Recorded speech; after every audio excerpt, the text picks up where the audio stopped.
दुर्गापुर की साम्राज्य, वो दुर्गापुरम की साम्राज्य था। उस साम्राज्य के एकदम बीच में ऊंची पर्वत पे बहुत ही सुंदर महल को स्थापित किया है सिम्हापुरी के वंशकों ने। अब उस साम्राज्य का पालन कर रहा है विजय सिम्हा। महल पे खड़ा होकर देखा जाए तो सारा साम्राज्य दिख जाएगा। इसी वजह से उसको निर्मित किया था पूर्विकों ने। विजय बहुत ही शक्तिशाली था।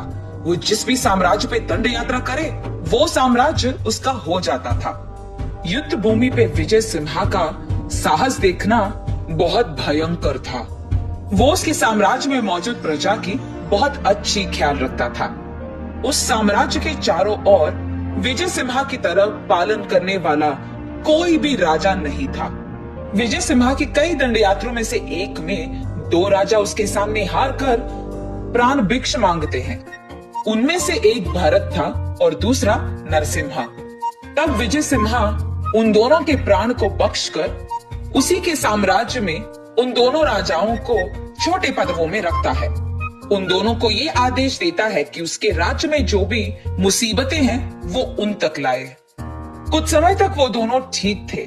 उस साम्राज्य में मुसीबतों को देखकर, समझकर, उन्हें जाकर उनके राजा को बताकर उसका परिष्कार निकालते थे। लेकिन कुछ दिन बाद भारत को अहंकार आता है। मैं इस राजा का सेवक बनकर नहीं रह पाऊंगा, ऐसे सोचता है। तब भारत नरसिम्हा के पास जाकर ऐसे कहता है, नरसिम्हा, मुझे इस राजा के पास सेवक की तरह नहीं रहना है। भारत, क्या तुम भूल गए? अगर हम यहाँ से चले गए तो वो हमारा जान ले लेगा। अगर हमें यहाँ से जाना है तो कुछ गलती करना है, राजा को क्रोधित करने वाली काम करना होगा। तो फिर क्या करे भरता, तुम ही बताओ। मुझे एक उपाय सूझा है नरसिम्हा। ऐसे नरसिम्हा को उसका उपाय बताता है भारत।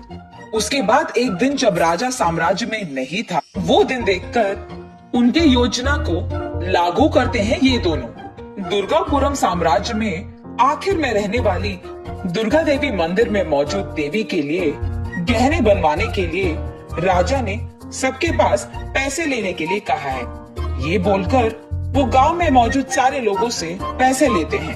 भारत और नरसिम्हा प्रजा से ये कहते हैं कि वो दोनों खुद इन गहनों को बनवाने के लिए जिम्मेदारी ले रहे हैं।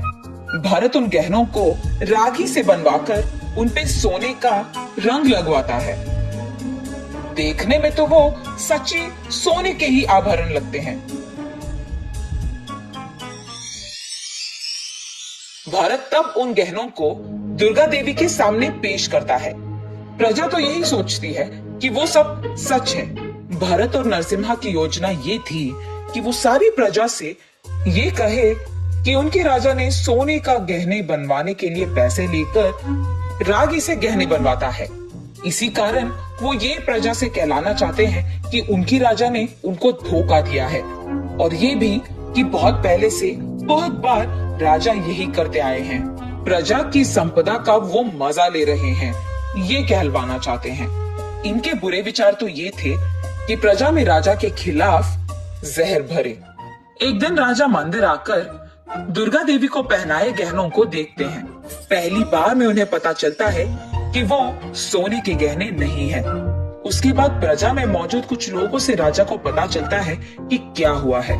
सच जाने के बाद राजा भरत और नरसिम्हा को बुलवाकर साम्राज्य के एकदम बीच में उन दोनों को पेड़ पे रस्सी से बांधकर उन दोनों के धोखे को प्रजा के सामने बाहर लाते हैं, और उसी प्रजा के सामने उनको शिक्षा भी मिलता है।